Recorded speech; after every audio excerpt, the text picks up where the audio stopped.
자, 우리가 이제 이 폭락이라고 하는 부분이 그럼 전체가 다 폭락이고 전체가 다 상승이냐? 아니다라는 거죠.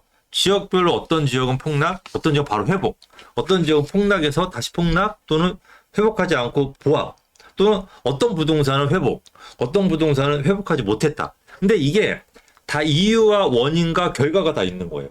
이 원인, 이유, 결과를 여러분들이 알아야지 지금도 야, 저거는 정말로 이런 안 좋은 시기에도 좋구나. 저거는 거래가 정말 잘 되는구나. 저거는 저평가돼서 많이 오르겠네? 야, 저거는 내가 지금 해야 되지 않을까?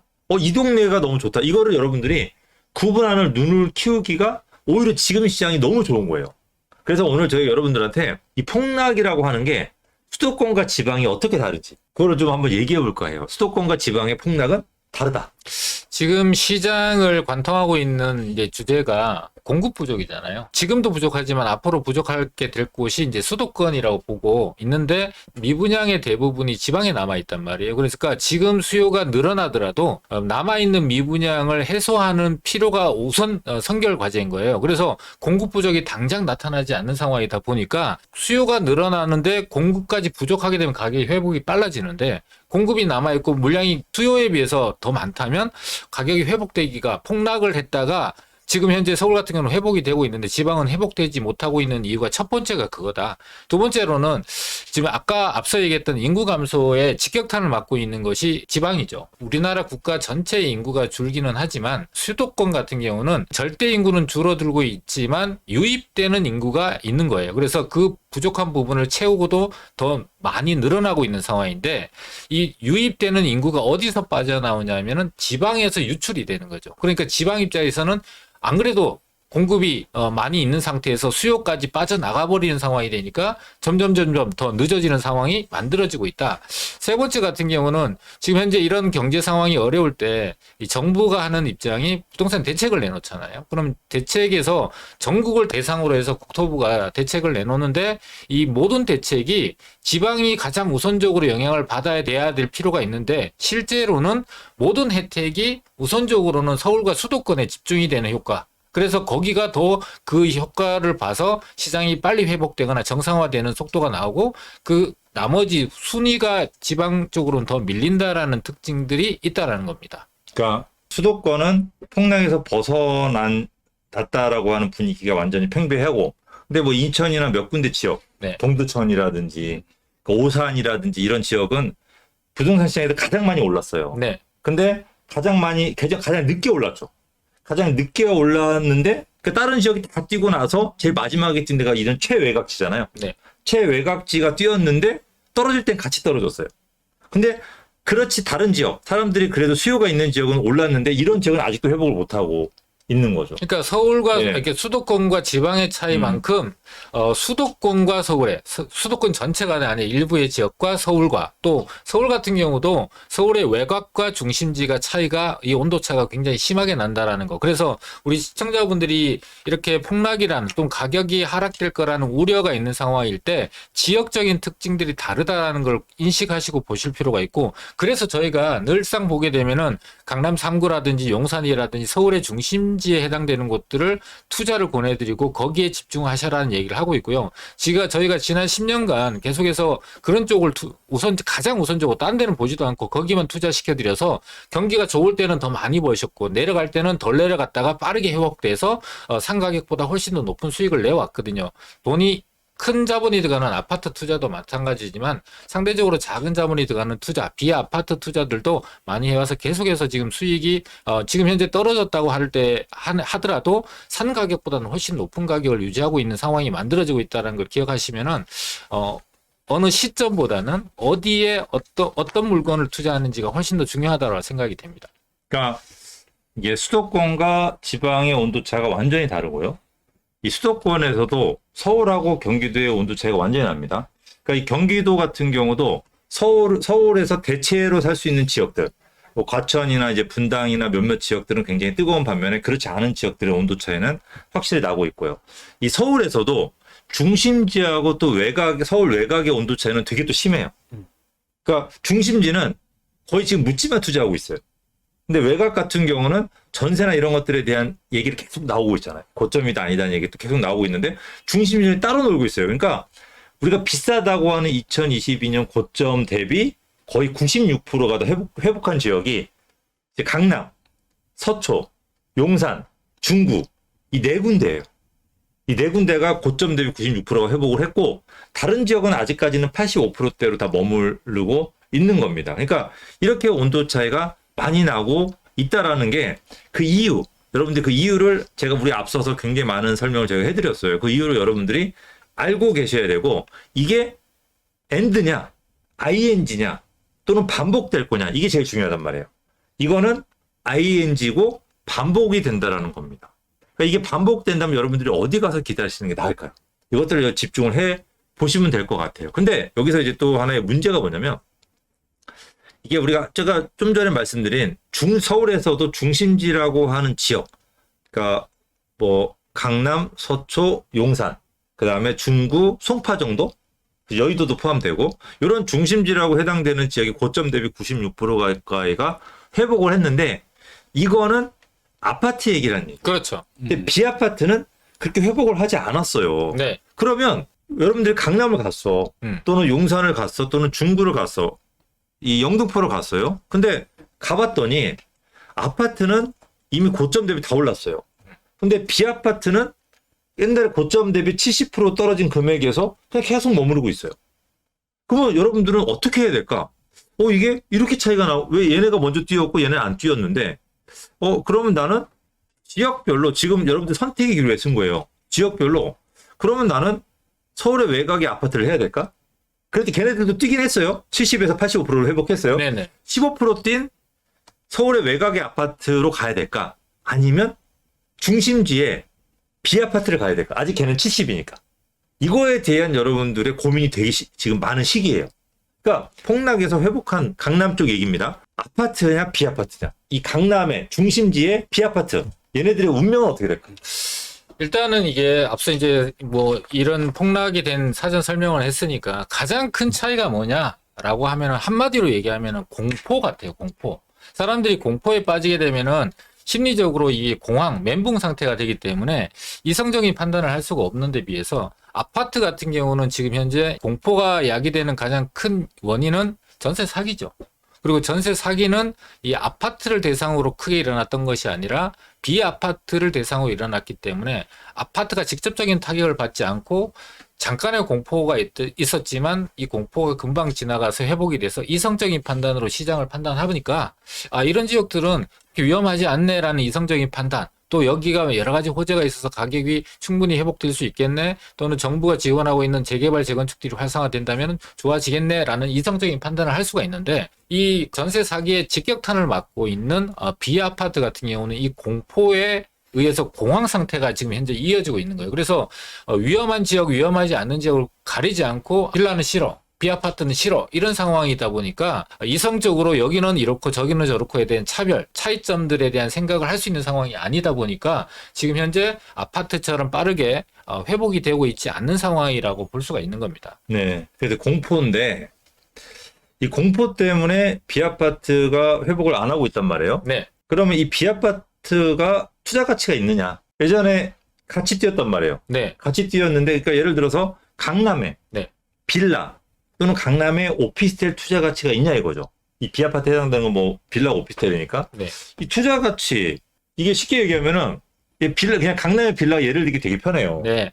제가 최근에 막 돌아다니기도 하니까 강남의 단독주택이 최근 나온 게 제가 강남 논현동이나 몇 군데 돌아봤더니 정말로 별로인 땅이 단독주택 네. 한 8천 정도대를 하고 빌라를 지을 수 있거나 괜찮은 땅은 평당 9천만 원을 다 해요.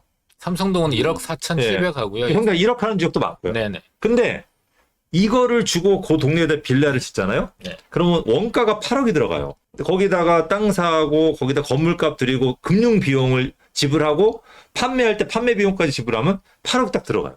계산해보니까 8억이 들어가더라고. 근데 그 옆에 지어놓은 거는 5억 5천에 팔려요. 새 거가. 새 거가. 그러니까 5억 5천이 새 거가 있어요. 네. 근데 그 옆에 새로 짓게 되면 8억이야. 그러면 이게 말이 안 되잖아요. 그리고 전세가 3억이야.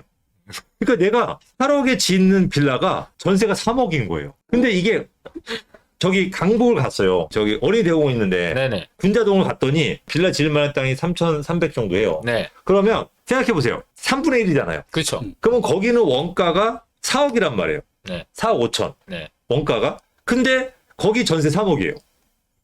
말이 안 이게 돼. 말이 안 되는 일이 벌어졌잖아요. 이게 그게 공황 상태고 김건대님이 분석하는 건 이성적인 판단이에요. 원가가 이렇게 들어가고 원가 차이가 나면 당연히 가격 차이가 나야지라고 하는 게 이성적인 판단인데 공포에 쌓이게 되면 이게 공황 상태라서 이성적인 거 따지지 않아요. 그냥 얘는 싫어, 무조건 싫어, 위험해 이거예요 그냥. 그러니까 비이성적이다 보니까 모든 빌라 값이 다 똑같은 거예요. 그렇죠. 근데- 강북이냐 강남이냐 근데 상관없어. 이게 강북 쪽 같은 경우는 개발이 아파트로 빨리 바뀌는 지역이에요. 네. 그러니까 이제 빨리 바뀌어서 13억 아파트를 받아요. 내가 5억짜리 빌라를 사면. 네. 13억짜리 아파트를 받는데 강남 같은 경우는 내가 5억 5천짜리 빌라를 사면은 아파트를 빨리 안 바뀌어요. 근데 언젠가 바뀌어요. 왜냐면 법이 언젠가 바뀌게 돼 있어요. 그러니까 조금만 지나면은 강남에 지어놓은 빌라들이 노후도가 다 나와요. 그러면 법에 의해서 아파트를 지을 수 있어요. 단독주택들은 다 쫓겨나게 돼 있어요. 이게 법이 그렇게 돼 있어요. 그건 내가 나중에 제가 세미나 때 자세하게 말씀드릴게요. 법이 그렇게 돼 있기 때문에 강남이 10년 후에는 웬만한 지역들 아파트로 붐이 이를 거예요. 마치 상계동이나 뭐 그 개포나 이런 데 재건축, 반포의 재건축 아파트 붐이 일듯이 강남의 빌라촌들도 이제 재개발 붐이 이를 거예요. 그렇게 법이 돼 있어요, 지금. 그리고 그 법이 크게 바뀔 이유가 없어요. 그러면 강남에 아파트가 공급이 될 건데 강남에 5억 5천짜리 빌라는 아파트를 지면은 지금 현재도 25억이에요. 그러면 내가 좀 오래 걸리더라도 5억 5천짜리 사서 25억 하는 걸 받는 게 내 이자를 내건 뭘 하건 좋은 거잖아요. 근데 사람들은 13억짜리 아파트, 12억짜리 아파트를 받는 5억짜리를 산단 말이에요, 강북 가서. 그러니까 이게 약간 비이성적인 일이 지금 아파트에서는 이런 일이 없는데 이상하게 비아파트 시장에서 이런 일이 벌어지고 있는 거죠. 그러니까 너무나 당연한 일이 당연하지 아니게 돼버리는 거죠. 그래서 이런 부분들이 아파트를 회복한 지역이라고 한다면 수요가 워낙 좋은 지역이고 사람들이 관심이 많은 지역이잖아요. 그럼 그 지역은 비아파트에 대한 부분은 여러분들이 좀 진짜 신중하게 생각을 해봐야 되지 않을까. 그러니까 여러분들은 저희 방송을 보시는 분들이라도 좀 이성적으로 생각을 해봐야 되지 않을까라는 저는 생각을 합니다. 그러니까 예를 강남을 들었지만 강북 지역 내에서도 아파트 가격이 높은 지역이 있고 낮은 지역이 있잖아요. 우리 아까 중구 도심은 어떤가요? 라는 질문이 있고 종로구는 어떤가요? 뭐 중구는 어떤가요? 이렇게 질문하시는 분이 있는데 마찬가지인 거예요. 예를 들면은 강북권 내에서 은평구라든지 성북구라든지 도봉구라든지 이런 지역에 있는 아파트 단지들 말고 단독주택이나 빌라들이 모여 있을 때 거기의 가격과 예를 들면 성동구라든지 또는 마영성 지역이라든지 이런 지역들 같은 경우는 땅값의 차이가 굉장히 크잖아요. 그러니까 이런 차이점들을 강남을 예로 들어서 설명드린 거지 그 지역 이외 강남만 그렇다라는 얘기는 아니고요. 또 이 공포라는 것이 계속 유지가 되지 않아요. 우리가 예전에 보면은 하우스포라는 얘기가 한참 시장을 관통하는 단어였는데 지금 하우스포 얘기 안 하고요. 작년에는 똘똘한 채를 얘기했는데 지금 똘똘한 채를 얘기하는 사람이 거의 별로 없다라는 얘기고 올해는 지금 전세 사기와 역전세가 시장을 관통하는 가장 큰 이슈가 되고 단어가 돼 있잖아요. 근데 내년만 되더라도 이 전세 사기에 대한 얘기들이 더 이상 나오지 않거나 아주 소수의 사람들만 얘기하는 특정 요건을 갖고 있는 지역들만 일어나는 지역이구나라는 이성적으로 판단한 시장으로 시장이 바뀌게 돼요. 그러니까 이 바뀌었을 때가 문제인 거예요. 여러분들. 바뀌었을 때 사람들이 이성적으로 판단해서 이 지역은 괜찮구나. 이 지역은 투자해도 되겠구나라 하면은 그 지역의 수요들이 갑자기 증가되어 버리는 상황이 되니까 항상 그 전에 움직일 필요가 있는 거를 좀 얘기하고 싶은 거죠. 바뀌었을 때를 대비해서 여러분들이 공부를 하셔야 됩니다. 그렇죠. 세미나를 저희 들으러 오셔야 되고 그게 가장 중요합니다. 자, 과연 그러면 사람들이 비이성적으로 움직이다 보니까 올라야 될 게 안 오르고 있는데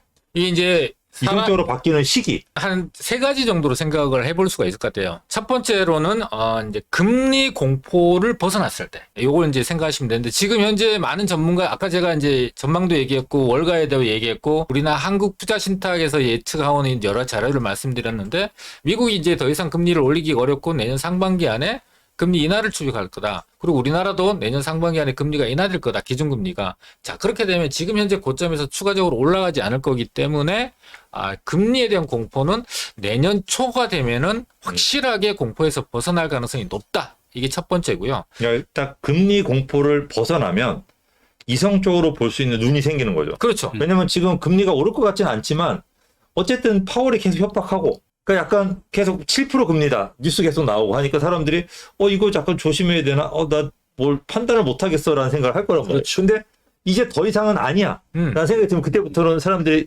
판단하려고 하겠죠. 그렇죠. 시장을 분석하게 그럼 되죠. 그때 정상적으로 돌아가겠죠. 그렇습니다. 두 번째로는 이 지금 현재 아파트 가격이 시장을 선도하기 때문에 먼저 가격이 회복이 됐잖아요. 근데 어느 지역들 같은 경우는 신고가를 경신하고 있는 지역들도 있단 말이에요. 그럼 사람들이 뭘 보게 되냐면 이거 신고가 찍었다가 또 내려오는 거 아니야? 요 생각을 하게 되는데 신고가가 유지가 되면서 이 가격이 주변에 1급지, 2급지 전파적으로 영향을 줘서 가격이 이끌어내는 선도하고 있는 현상들이 조금이라도 확산되는 상황이 만들어지는 상황이 된다면 사람들이 공포에서 벗어나게 될 겁니다. 그 공포에서 그건 공포에서 안 벗어나요? 안 벗어나요? 눈이 뒤집어져가지고 주변에 사러 다녀요. 그거 공포가 아니고 그거 패닉이 패닉. 묻지마가 되는군요. 예전에 우리가 영끌에서 묻지마 했듯이. 네네. 그러니까 그건 조심해야 돼요. 아무거나 막 사면 안 됩니다. 그러니까 아무거나 사는 게 아니라 이 사람들이 공포에 벗어나서 네. 이 감정적인 부분에서 이성적으로 바뀌고 그 다음이 이제 그 광풍이 부는 거거든요. 네, 네. 그러니까 단계를 거치는데 이성적인 부분들이 있으면은 그렇죠. 해야 될 곳과 안 해야 될 곳을 구분하게 되는 그래도 거죠. 여러분들 이렇게 눈 뒤집히면 안 눈 됩니다. 뒤집히면 안 됩니다. 제가 그거 항상. 못하게 저희가 세미나 하니까 오셔서 그 눈 뒤집히지 않는 방법에 대해서 듣고 가시면 됩니다. 마지막으로 네, 예. 세 번째가 중요한데요. 정책입니다. 이제 이번에 9.16 대책이라는 게 발표가 됐고 시장에서 평가는 공급에 대한 대책만 나왔다. 그런데 실질적인 효과는 별로 없다. 그럼 뭐가 나와야 되느냐? 확실하게 수요를 진작할 수 있는 대책이 나와야 된다. 이게 모든 전문가, 모든 시장 전문가들이 얘기하고 있는 부분이에요. 공급 하나 갖고는 이 시장 상황이 정상화되기 어렵다. 그럼 수요 대책이 나올 거다라는 것이 확실한데 언제쯤 나오느냐? 지금 이제 추석 전에 나왔잖아요. 근데 내년에 가장 큰 정치적 이벤트가 있고 지금 현재 이 정치권에서는 목숨을 걸고 사활을 걸고 지금 이제 거기에 집중을 하고 있잖아요. 오늘도 지금 보면은 강서구에서 구청장 선거가 있는데 이게 그냥 어떤 구청장 선거에서 끝나는 게 아니고 전체적인 정치적 이슈로도 되게 부각이 돼 있는 상황이잖아요. 전초전. 그렇죠. 네. 결과가 어쨌든 간에 내년 총선 전초전. 그런 상황이 내년 총선 4월까지 이어질 건데 제가 볼 때는 반드시 이 추석 전에 나왔기 때문에 설 전에 한번 대책이 나오고 또 거기서 미흡하다고 판단이 된다면 총선 전에 또 한 번 대책이 나오게 될 거예요. 이때 대책은 반드시 수요 진작책, 그러니까 거래를 하기 편한 상황에 대책이 나오게 될 거고 이 대책이 나오게 되면 또 시장이 이성적이었다가 눈이 뒤집어진 상황으로 바뀔 수 있다. 이렇게 생각이 됩니다. 이렇게 생각을 하는 거죠. 네. 이제 수요 진작 정책이 나오는데 공포를 이겨낼 정도의 혜택을 주는 정책이 나와야 된다는 거죠. 그렇죠. 그래야지 한번 이 판이 좀 바뀌어서 정상적으로 돌아간다. 국토부도 알아요. 그게 정부도 이제 안 거죠. 늦어도 총선이라는 거죠. 그렇죠. 그래서 이 세 가지 꼭 기억하시면 좋을 것 같습니다. 네. 자, 그래서 이제 거래가 회복되는 시점이 이제 우리가 2021년도에 진짜 최고점을 찍었잖아요. 부동산 가격이 신고가를 찍었잖아요. 근데 사람들이 거기에 이게 굉장히 단기간 내에 신고가를 찍었기 때문에 거기에 익숙해지지 않았어요. 아는 상황에서 이제 익숙해지는 시간을 보내려고 하는데 갑자기 금융위기가 터지면 거의 금융위기급 금리 터지면서 우리나라 같은 경우는 특히 레고랜드 사태가 터지면서 갑자기 가격이 떨어져 버린 거예요. 그러니까 적응하지 않았는데 100에서 70으로 떨어져 버린 거죠. 그 70이라는 금액에 적응을 하기도 전에 서울 같은 경우는 85로 뛴 거예요. 그 사람들이 정신이 있을까요? 정신이 없고. 100, 70, 85. 이 85로 뛴 지도 몇 달 안 됐어요. 그러니까 사람은 적응하는 동물이에요. 제발 좀 적응할 시간을 좀 줘요. 계속 댓글로 막 인터넷 블로그 유튜브에서 뛴다 떨어진다 얘기하지 말고 우리 한 1년만 기다리자고. 적응하라고. 네. 그럼 85가 90이 될지 95가 될지 80이 될지는 그때 가서 보면 되잖아요. 그렇죠. 그럼 우리는 그 전에 투자를 미리 해놔야죠. 그렇죠. 네, 이게 중요한 거죠. 저희가 그래서 여러분들한테 종용을 하는 거예요. 강제로 하라고. 이게 중요하기 때문에 여러분들한테. 근데 저희가 요렇게 할 때 저희가 아무데나 하라고 하지 않잖아요. 절대. 지금 이미 결과가 나와서 폭락에서 어디가 안전한지 답이 나왔기 때문에 장시간을 뒀을 때 어디가 안전한지 여러분들이 알고 있어요. 그 아는 거기로 가면 돼요. 그러니까 이제 저희가 계속 그런 부분을 여러분들한테 강조를 하는 거죠. 그러니까 여러분들 그렇게 오늘 그런 시간을 하겠습니다. 자, 우리 김영선님이 권 대표님 지난번 세미나 아주 좋았답니다. 감사합니다. 아니, 뭐, 도움이 됐다고 하니까. 좋았다는 얘기는 없는데 그냥 제가 붙였습니다. 아니, 너무 감사합니다. 네. 있구만요. 네. 뭘 없어요. 네. 감사한다는 건 좋았다는 얘기는 없었어요. 아, 그래요? 감사하다는 거 좋았던 좀 뭐 다른. 도움이 됐다고 생각하시는 것 같습니다. 자, 우리 뽀님이 오늘 주제 너무 좋았다고 합니다. 네, 감사합니다. 저희가 다음 주는요 더 좋은 거 가져옵니다. 네. 미리 말씀드릴 수는 없지만 다음 주는 더 좋은 걸 말씀드리니까 네. 꼭 본방사수 해주시고요. 세미나 같은 경우도 이 폭락에서 가장 안전한 상품, 안전한 지역에 대한 얘기를 여러분들한테 해드릴 거니까 여러분들이 이 많이 버는 게 중요할까? 아니면 안전한 게 중요할까? 적당히 벌면서 여러분들 선택의 기로에 섰어요. 두 가지예요. 떨어진 건 없어요. 이 두 가지. 그러니까 이런 선택을 여러분들이 할 수 있는 저희가 세미나를 준비했으니까 오셔가지고 좋은 내용 들으시고 여러분들이 좋은 판단을 하시면 좋을 것 같습니다. 네. 자, 저희는 이제 여기서 물러가고 우리 김무배님 아니 박상희님 시간 되면 세미나 들으러 오십니다. 저희 마음에 스크래치 납니다. 시간 내서 내도 오셔야죠. 그렇죠. 사실 농담입니다. 자, 시간 돼서 오시면 너무 감사하겠습니다. 자, 저희는 여기서 물러가고 여러분들 세미나 때 또는 다음 주 수요일 날 다시 나방 때 찾아뵙도록 하겠습니다. 감사합니다. 물러가겠습니다. 감사합니다.